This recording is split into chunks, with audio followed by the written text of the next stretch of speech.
le recensement de la population. La deuxième chose qui doit être faite, la deuxième étape, c'est l'inscription sur les listes électorales. La troisième étape, c'est le toilettage de la liste électorale. Vous savez que le toilettage de la liste électorale est très important. Pourquoi? Parce que le toilettage de la liste électorale permet d'éviter certaines fraudes. Qui sont lesquelles?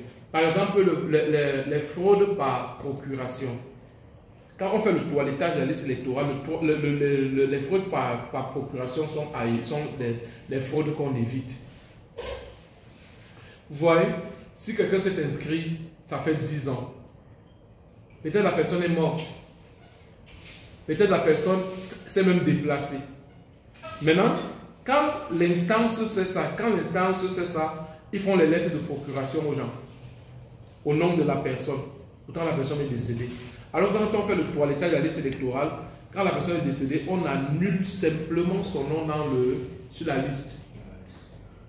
Vous voyez, si la personne s'est déplacée, on déplace automatiquement son nom sur la liste. On ne garde pas son nom là pour faire des procurations données aux gens, pour que les gens aillent voter avec ça.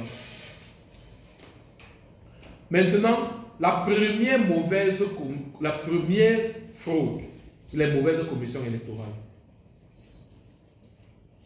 Quand la commission électorale, elle est mauvaise, c'est pas bon. Vous avez par exemple, nous avons essayé de citer quelques exemples, quelques mauvais exemples de la commission électorale. Nous avons la CENI, nous avons la Sénat, nous avons ELECAM. Ça, c'est quelques mauvaises commissions électorales. Maintenant, la commission électorale est censée être un organisme public doté de personnalité juridique qui lui donne la tâche de garantir la neutralité et l'impartialité dans l'organisation des élections. Mais dans les pays, dans les instances que j'ai citées, ce n'est pas vrai. Vous savez pourquoi? Parce que le président de ces instances sont toujours nommés par le chef de l'État. Vous ne pouvez pas nommer quelqu'un et attendre que la personne vous combat demain. Et quand on nomme les personnes qu'on nomme à ce poste, ce n'est pas nos ennemis, c'est nos proches collaborateurs, parce qu'on sait qu'ils doivent nous rendre service.